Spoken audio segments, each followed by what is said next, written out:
Hello everyone, welcome to my green world. Friends, ये जो plant है मैंने नर्सरी से परचेस किया है एंड क्रिसमस ट्री का प्लांट है जिसके बहुत सारे नेम्स हैं, लेकिन हम सभी से क्रिसमस ट्री के नाम से जानते हैं। और बहुत ही ब्यूटीफुल प्लांट होता है।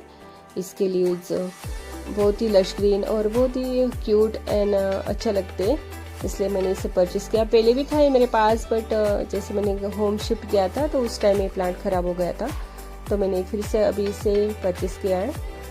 और इसके लिए जो गमला लिया उसमें ड्रेनेज होल्स बना लिए प्रॉपरली एंड स्टोन से उन्हें कवर कर दिया। उसके बाद मैं थोड़ी सॉइल डाली एंड इस तरह से पेशेंटली प्लांट को नर्सरी पॉट से रिमूव किया और इस तरह से इस पॉट में मैंने लगा दिया। इस प्लांट के लिए सॉइल जो लेनी है वो वेल ड्रेन लेनी है, इसलिए मैंने रिवर सैंड ऐड की सॉइल में। गार्डन सॉइल, रिवर सैंड, थोड़ी वर्मी कंपोस्ट एंड थोड़ी हल्दी, इस तरह से इसकी सॉइल बना ली। और फ्रेंड्स, इस प्लांट को हम इंडोर भी रख सकते हैं या आउटडोर भी रख सकते हैं, लेकिन इंडोर पूरे ऐसे डार्क प्लेस पे हम इसे नहीं रख सकते। अगर हम इसे इंडोर रखना चाहें तो ब्राइट सनलाइट होनी चाहिए। चाहो तो हम इसे बालकनी में रख सकते हैं या विंडो साइड में रख सकते हैं। और अगर हम इसे आउटडोर रखना चाहो तो भी हम इसे बिल्कुल कड़ी धूप में नहीं रख सकते। अगर धूप ज़्यादा रही तो इसके जो लीव्स है वो जल सकते हैं, इसलिए मॉर्निंग या इवनिंग की 1-2 घंटे की अगर सनलाइट आती है तो इस प्लांट के लिए अच्छी रहती है। और अगर आप छत पर इसे रख रहे हो तो ग्रीन नेट के नीचे इसे रख सकते हैं, क्योंकि मैंने भी इसे ग्रीन नेट के नीचे ही रखा है।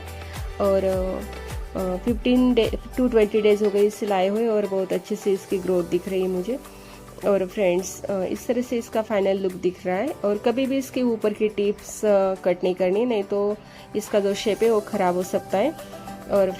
और पानी देते वक्त ध्यान देना है कि बहुत ज़्यादा भी नहीं देना है और कम भी नहीं देना है। और अच्छी ग्रोथ के लिए हम इस पर बीच बीच में स्प्रे कर सकते हैं सिंपल वाटर से। और फ्रेंड्स, जब इसका ग्रोइंग पीरियड होता है जैसे फरवरी से सितंबर अक्टूबर तक, तो हम उस टाइम इसमें थोड़ी वर्मी कंपोस्ट या लिक्विड खाद भी दे सकते। और फ्रेंड्स, इस तरह से अगर हम इसकी केयर करते तो ये जो ब्यूटीफुल प्लांट होता है ये हमारे गार्डन में हमेशा के लिए बना रहेगा। और फ्रेंड्स, जानकारी अच्छी लगी हो तो वीडियो को लाइक कीजिए, शेयर कीजिए, सब्सक्राइब कीजिए एंड कमेंट कीजिए।